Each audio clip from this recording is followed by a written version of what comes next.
Hi everyone. Today we're going to explain application of the integral. In that case, is solid of revolution.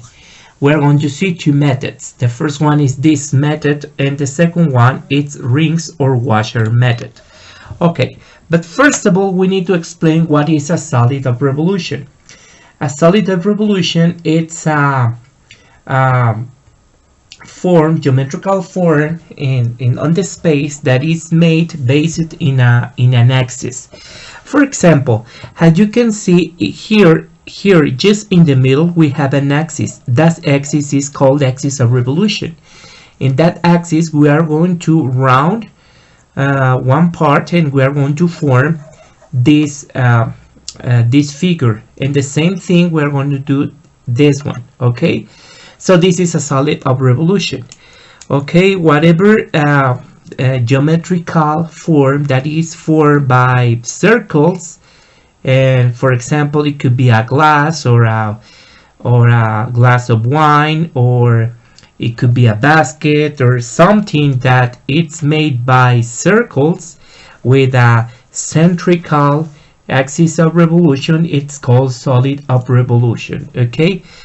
Okay, first of all, I would like to remember you what is the, not with the integral, not with calculus, what is the form to get the volume of this figure and this one. Okay, the difference is that this is just one solid, but this is a solid, but inside, I mean here in the middle, it has a hole, so it's going to be kind of different. Okay, let's make some here we're gonna make some measures. In that case, we're going to talk about the 10 centimeters. Okay, and here I'm gonna give you a radius.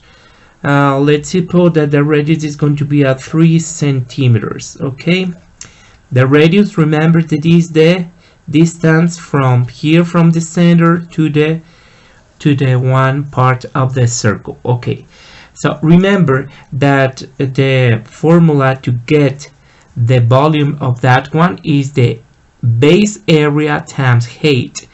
The base area, as you can see, is a circle's base area is the formula is pi times a square radius, and the height is h. Okay, so this is going to be the formula, the general formula to get the volume. In that case, we are going to make the calculation with pi, and the radius, that case, is going to be 3 centimeters square times the height of 10 centimeters. As you can see, square centimeters and centimeters is going to give you a cubic centimeters. That is the proper measure for volume. In that case, it's going to be 3 by 3, it's 9, times 10, it's 90. So the answer is 90 pi cubic centimeters. Alright, this is going to be the volume for this one. Okay, now let's go to this one. How can I get the volume of that figure? We're going to have exactly the same measures, but the difference here is that I'm not going to have just one radius. I'm just going to have two radius, the internal and external. So here we're going to add the next one, and in that case, if this is 3 centimeters, let's suppose this is going to be 1 centimeter. All right, so in that case, we're going to do two things. I mean this one, but twice. First of all, with the external volume minus the internal volume. The internal volume is going to be done by the interior cylinder. This is the interior cylinder that we have over here. Okay, we know that the external volume is going to be 90 pi cubic centimeters. So right now we need to only subtract the internal cylinder volume, and then we got the total volume. But I'm going to do here again everything. Okay, so I'm going to write over here the pi times the external, that in that case is going to be 3 centimeters square centimeters times 10 minus, and here we are going to have pi times the 1 centimeter square centimeter of the internal radius times 10 centimeters. Here I forgot the centimeters, just let's write over here centimeters. All right, but you can see, as you can see, we have something very important over here. We have some common factors over here. The common factor is pi and 10 centimeters. Okay, the only thing that is not common is the radius, the external square minus the square internal.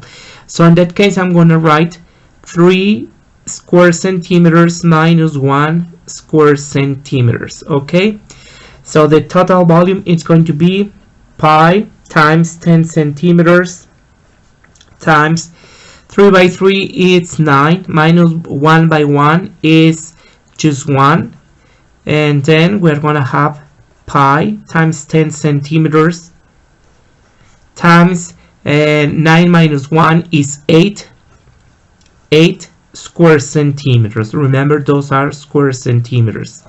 So the total volume is going to be 8 times 10 is 80 pi cubic centimeters, and this is the volume of this figure. Okay, so the thing is that I wanted you to see this part. Okay, and remember, we are going to base in this method, we're going to base on this formula, and according with the ring of Gaussian method, we're going to base in this formula that I have explicit over here, but I'm going to write over here. The volume is going to be P times height, okay, times we're going to have two radius. I'm going to call R2 for the external radius, or maybe with this one is better, and R1 with the internal radius. So we're going to have R2 squared minus R1 squared. Okay, and in that case it's just R. Okay, capital letter. Okay, this is going to be the formulas where we're going to base in the method of disk and washer. Okay, look at this. What I'm going to do, the thing that I'm going to do is here, just in the middle, I'm going to suppose that it's going to exist a solid revolution axis, because if I start to move this figure and start to round it around the axis, I'm going to see the same figure. So that's why it's going to be an axis of revolution. Okay, if I want to do it with a calculus tool, look at this. I'm going to do this one. First of all, the thing is that I need to reproduce the radius over here. Look at this. How is the radius? The radius is the distance that you have from the axis of revolution to one part of the circumference that you have over here. Look at this. Here I'm going to have x axis and y axis, and I'm going to say that the revolution axis is going to be x. So I want to make a revolution around the x axis. So the thing that I'm going to do is to take this one and I need to round it 90 degrees. Okay, and then I'm going to form it. But the thing is that I need to check the radius that I'm going to have from here, I mean from the beginning of the figure until the end of the figure. As you can see, if I move this point to this part, the radius is going to be this one, and here it is going to be the radius, etc. As you can see, I'm going to make a straight line, and the radius is going to be constant. Look at this, constant. So what does it mean? It means that, let's suppose that this is going to be, well, here I don't think so. It's a good idea. 1, 2, 3. This is number 3. If here the radius is 3, This is the axis of revolution. This is going to be the radius. What happened 10 units later? 1, 2, 3, 4, 5, 6, 7, 8, 9, 10. 10. And here, again, the axis is going to be again, sorry, from the distance from the axis to the finish of the figure. We're going to have again 3 units. So the radius is gonna be 3 again. So the radius is gonna be constant. And the thing that I'm gonna do is to draw it. Okay, the radius is gonna be constant in each point. Okay, and this part is gonna be the clue of the solid of revolution. There we go. This is the clue of the solid of revolution. Why? Because look at this. I'm going to start over here, and this point is going to be 0, and this point is going to be 10. This distance that you have from here to here is going to be the height of, all right? But remember, when we worked with the integral, in fact the definite integral, we need to talk about the what? We need to talk about a differential rectangle representative. Okay, in that case this is going to be the differential representative rectangle.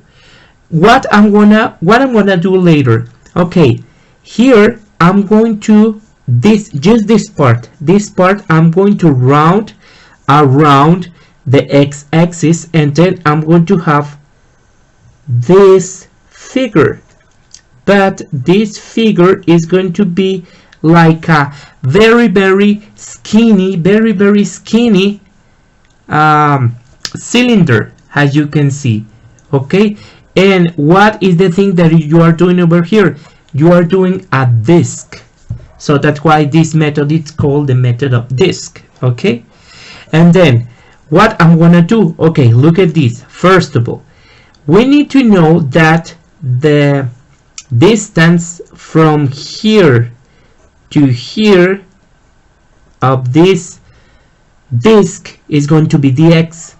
All right, is dx, and that dx represent the height of this disc. Okay, I'm gonna put it over here. I'm gonna reproduce this disc over here. This is going to be something like that. Okay, something very skinny. This measure of the height is going to be dx. Okay, so, and what is the radius of the disc?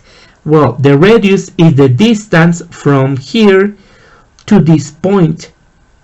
And what is this point? Well, this point is going to be this line, and this line I'm going to become in a function. In that case, that function is a constant function. And its value is going to be 3. Okay, so here the radius of this one is the function, guys. Okay, so if I want to calculate the volume of the differential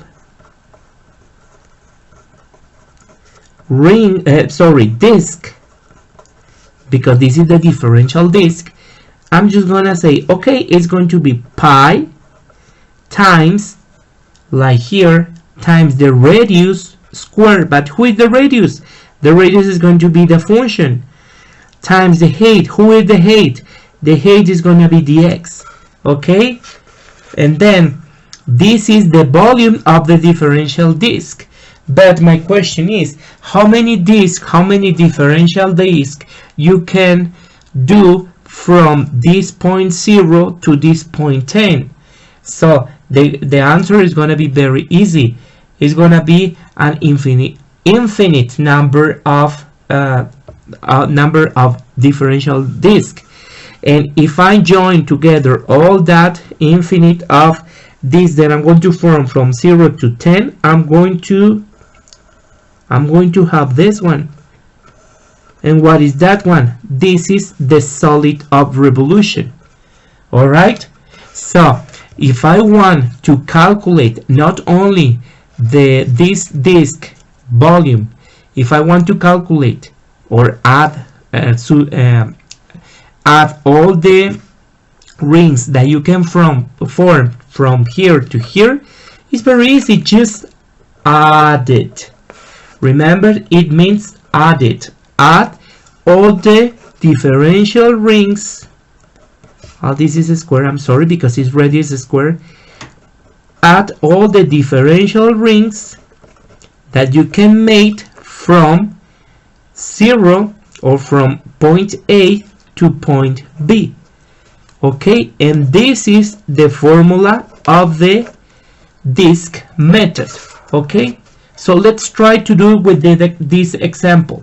Okay, well, in that case, first of all, before I continue, remember the pi, it's going to be a constant, and all the constants should be outside. Okay, so it's going to be from A to B of the f square, I mean the function dx. Okay, so this is the proper formula, okay, for the method of the disk. Okay, right now we are going to work with that example that we have here. I'm going to write pi of the integral of where my solid of revolution is going to start. It's going to start on 0 and it's going to finish on 10. Okay, of the function. What is the function? The function, we say that is a constant. In that case is number 3. Sorry, just write 3 over here, square, and ds.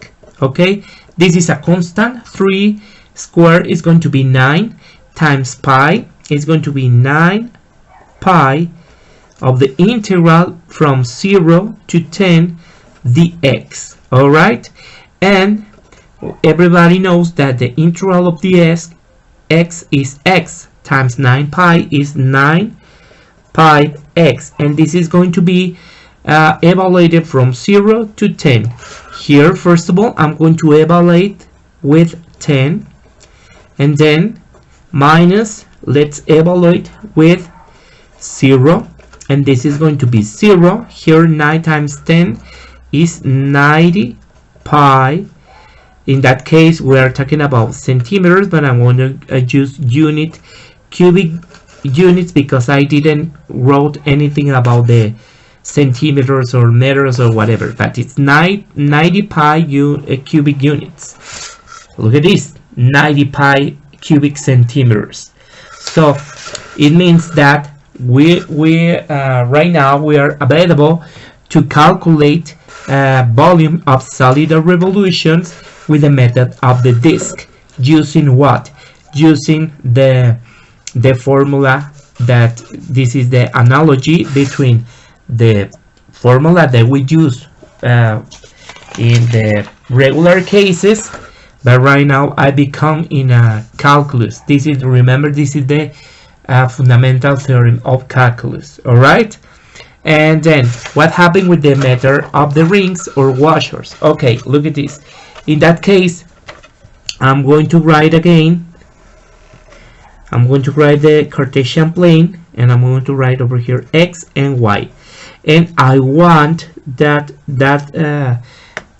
axis of x should be the revolution axis. Okay, so it means that this figure I'm gonna turn it again 90 degrees, and then what I'm gonna have, okay, look at this. First of all, remember that I have two radius over here. The first radius is going to be R1 over here in the number 1. It starts in 0 and it's finished on 10. So I'm going to do this one over here. Okay. And then I'm going to have 2. And in here in number 3, I'm going to have the R3. All right. So this is going to be the other one from 0 to 10 again. Okay. And then I'm going to make not 1. I'm going to make 2. Here we go. Dx. This is going to be the first one. And here I'm going to have the other one.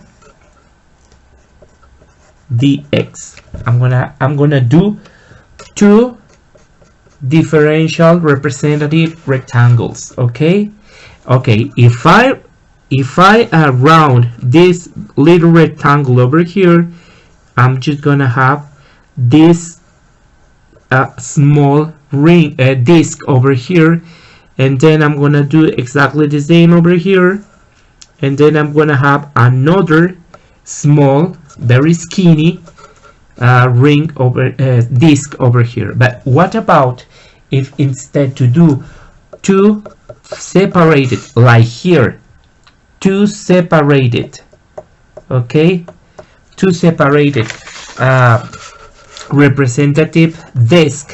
What about if I made just one?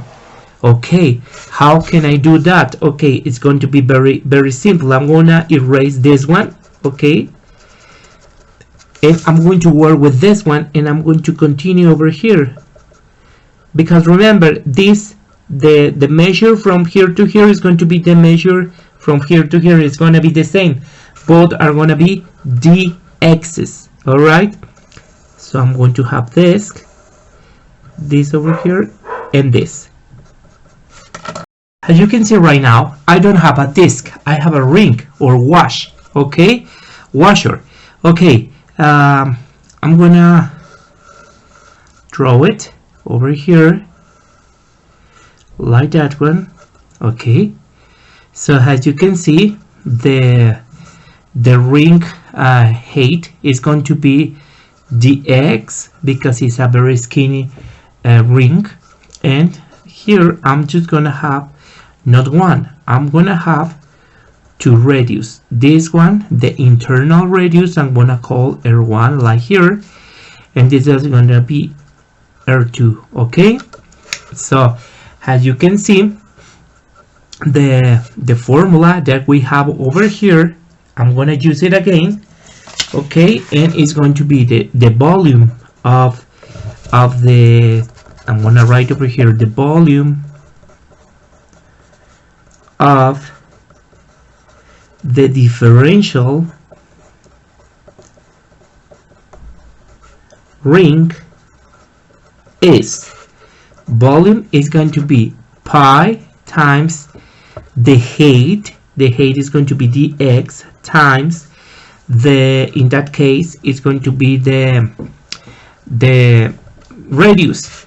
But look at this here, in both cases the radius were going to become into functions. That function I'm gonna call gx, and this external function I'm gonna call fx. In specific, in this case, both functions are constant. First one is going to be 1, and this one is going to be 3. Okay, like in the example. Let's erase over here. 3. Okay, so in that case, as we wrote over here, we need to have both functions. I mean, in that case, the external, that is going to be fx squared, minus the internal, that is going to be gx squared. Okay, and this is the volume of the differential ring, only one. But how many rings can you form from here, that is going to be A, to here, that is going to be V? Well, we can make an infinite number of rings, and then with that one I'm going to get the original figure. Okay, so here the volume is going to be very easy. Just add all this volume that you are getting with this formula. In that case, pi is wanna put it outside. Okay, and then I'm gonna write over here f for x squared minus g of x squared times dx from an interval that start in A and finish on B. This is going to be the formula, the formal formula for the method of the rings. Okay, now let's substitute exactly with this example, and I'm gonna write pi of the integral from, remember that in that case we start on 0 and finish on 10, from 0 to 10. of the f for x. The f for x is going to be the external radius, that in that case is going to be 3 squared minus the internal radius, that in that case is going to be 1 squared dx. Okay, so it's going to be 3 squared is 9 minus 1 squared is 1. 9 minus 1 is 8, and 8 is a constant. I'm going to put it outside. 8 pi of the integral from 0 to 10 dx, and this is going to be 8 pi x, that is going to be evaluated from 0 to 10. This is equal to 8 pi times 10 minus 8 pi times 0. This is going to be 0, and my result is going to be just 8 pi times 10, that is 80. So the result, or the volume, I'm going to write over here, the volume is going to be 80 cubic units. That, as you can see, is the same like here. Okay, so with these two methods, we are going to be able to calculate volumes of the solids of revolution. Not always is necessary to be